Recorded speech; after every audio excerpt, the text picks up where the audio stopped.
الحمد لله وكفى وسلام على عباده الذين اصطفى أما بعد فأعوذ بالله من الشيطان الرجيم بسم الله الرحمن الرحيم ادعوني أستجب لكم إن الذين يستكبرون عن عبادتي سيدخلون جهنم داخرين صلى الله على سيدنا ومولانا محمد وعلى آله وأصحابه وسلم صلى الله على سيدنا ومولانا محمد وعلى آله وأصحابه وسلم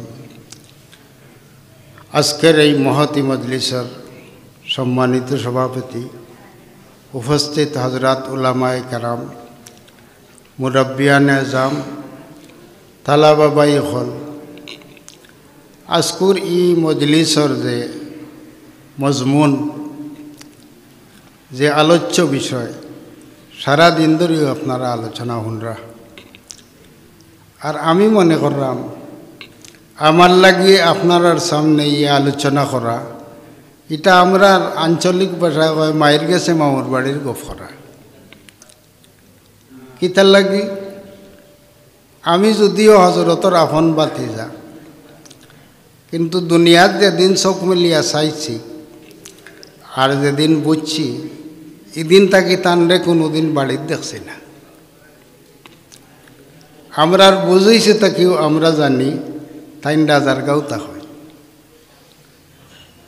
আমার বুঝর জিন্দগি যতক্ষণ টান দেখছি, বাড়িত বৃহস্পতিবারে গেলা, কোনোদিন শুক্রবার থাকলা, শনিবারে আইলা, মসজিদেরও মাঝে মাঝে জিম্মাদারি নিতা, আর কোনোদিন সকালে খাইয়া আর জুমা আইয়া আবার রাজার গাঁও পড়াইতা।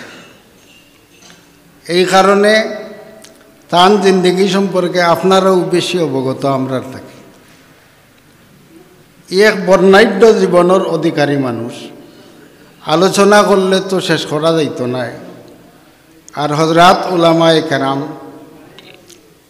ইনো উপস্থিত, আমি ই আলোচনা করবার লাগে আপনার কাছে আইছি না, কারণ এই ব্যক্তিত্ব সম্পর্কে আমার থাকি আমার বিশ্বাস আপনারা বেশি অবগত।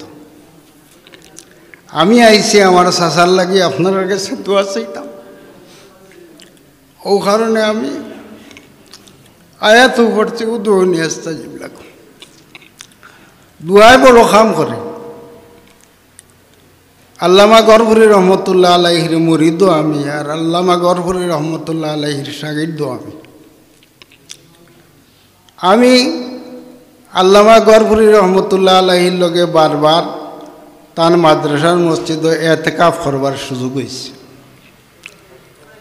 তো হজরতে এই এতেকাফর আইয়া মই কোনো বয়ান করতা না, এসার পরে দোয়া করতা। আর এই 10 দিনের ভিতরে একদিন জুয়ার নমাজের পরে 10-5 মিনিট সারাংশ কথা হইয়া দিলে। তো ইনো যেটা কথা হল হজরতে ফরমাইতা আমরা রে, এখান তো বুঝরা হজরতর শাগির্দ হল, মুরিদ হল, মজাজিন হল, ইনো থাকতা। তা আমরা রে হইতাও ভাই এখন দুয়াই মানুষরে বড় আগুইয়া দেয়। এই তসবিহাত করিয়া যতক্ষণ আগুইতায় চেষ্টা করবা, এর তাকে বহু গুণ বেশি আগুয়াই যাবা তুমি তেন দোয়ায়। এর দায় দোয়া দি খাম নাই। তো আমিও ও কথাটা আপনার সামনে কইতাম। ইমাম আবু হানিফা রহমতুল্লাহি আলাইহি প্রাথমিক জীবনে গরিব পরিবারের মানুষ আসলা। বাড়ি ইরাক ও বাগদাদ ও এরিয়াত, কুফা হয় এটারে। তো হজরত যে সময় ছোট থাকতে পড়ার যাইতা, তো হি দেশর আইজত যারা গেছেন সফর করছেন এরা বুধ ভাইবা, সকালে 8টা-9টা তো জমিন গরম হয়ে যায়। 48 ডিগ্রি তাপমাত্রা হয়, 50 ডিগ্রি তাপমাত্রা হয়। আর হি মাটি আমরার লাগান মাটি না, এটা বালুকাময় মাটি, গরম হয়ে যায়। তো হি দেশের মানুষে জুতা পিন্ধা লাগে জরুরি। ই উত্তপ্ত বালুমুখা আটিয়া খালি ভাবে যাওয়া কোনো অবস্থায় সম্ভব নয়, কিন্তু হজরত যাইতা খালি ভাবে। তো একদিন তান এক উস্তাদর খেয়াল পড়ে গেছে যে ছোট বাচ্চা 10-12 বছরের বয়স হয়তো ওই বাবা একটু কমে বেশি হইব, খালি ভাবে দেখিয়া ডাকিয়া নিয়ে জিজ্ঞাসন যে সকল আয় স্যান্ডেল ভাও দিয়ে আর তুমি ওখানে খালি ভাবে। হজরত কইলা যে আমি খালিভাবে আই ও কারণে যে আমি স্যান্ডেল কিনিয়ে আনবার তফিক আমার নাই। এক ছোট বাচ্চা যে সময় নিজের উস্তাদর গেছে এই কথাটা কইব, উস্তাদর মনের প্রভাব পড়বনি না পড়তো না। ও তাই টান জুতাখান খুলিয়া দিলেইলা, দিয়া কইলা যে খাইল তাকে আর জানো তোমার এই খালিভাবে আইতে দেখি না গেছন তাই। তা আমরা আঞ্চলিক বাটায় একটা কথা আছে যে কোন ফুতে বাপ পালবা আটুর রুম খালইবার আগেও চিনা যায়। আপনারা রিয়াদ কইন কিনা জানতাম না। বাড়িত গিয়া ইমাম আবু হানিফা এই সময় তো হুরো ইমাম চাবইছেন না, কিন্তু হৌ আত্মৌত নবরা গিয়া চিন্তাত লাগছেন যে এই যে জুতা দিলা এইখানে তো আমারে বড় বিহদ হলাই দিলা, কারণ ই পাও তো ই জুতার দোকান নাই, এটা আমার উস্তাদর জুতা, ই ভাও আমি আর আইমু কিলা। আর যদি এখান ফিন দিয়া যায় না তো খাইলকে তো জবাব দিবার কোনো ব্যবস্থা নাই। ও চিন্তা করিয়া বার করলা এক কাম করি, ও জুতা এটা চামড়ার জুতা আছিল, সিলাই সারা খুলিলা, খুলিয়া যতখান দি পারেন অকলখানি দিয়া জোড়াতালি দিয়া এক থকি বানাই নিলা, চকি বানাইয়া একটা মাথার দিলে দিয়া বাদর দিন ও তকি মাথার দিয়া আর মদ্রসাত গেছে।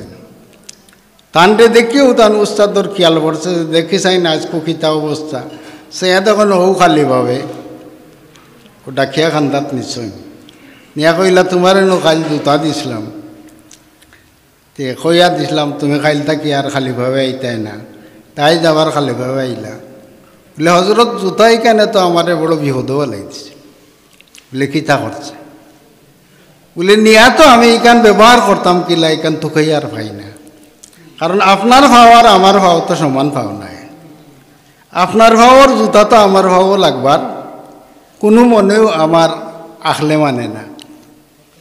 তো আমি চিন্তা করতে করতে একটা ব্যবস্থা করছি, ও চামড়া ওখান খুলিয়া আর তকি বানাইয়া ও দৌকা আমার মাথাত আপনার জুতার তকি। কইছিলাম যে কোন ফুতে বাপ পালবা আটুর রুম খালইবার আগে চিনা যায় বুঝরা। তো উস্তাদর দেখিয়া মনের উপরে বড়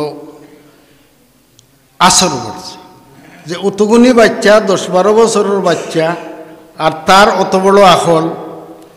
ও উঠিয়া কইলা যে আল্লাহ আমার আবু হানিফায় আমার জুতারে জেলা তার মাথা তুলছে, আমার আবু হানিফার এই উম্মতর মাথা তুলিয়া দিলেন।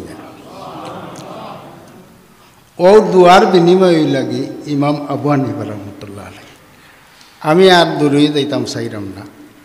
তো আমি আইছি আমার চাচার লাগি আপনার কাছে দোয়া চাইতাম যে আপনারা হলে দোয়া করতা, আল্লাহ তার নেক আমল হলরে কবুল করিয়া আর ওখানে তার বিনিময়ে তান্ডে জান্নাতুল ফিরদাউসের মেহমান হিসাবে কবুল করে দিতাম। আমি আর কথা লম্বা করতাম চাইলাম না, হযরত উলামায়ে কেরাম আমার ডাইনে বামে অকল বুয়াত আমি আর লম্বা করি কোনটা কইতাম চাইলাম না। আমি ও দোয়া চাই আপনার কাছ থেকে, আমার বিদায়ী কথাটা আমার শেষ। আপনারা হলে আমার সাজার লাগি দোয়া করতাম, আল্লাহ তান্ডে জান্নাতুল ফিরদাউসের মেহমান হিসাবে কবুল করে দিতাম। ওয়া আখিরু দাওয়ানা আলহামদুলিল্লাহি রাব্বিল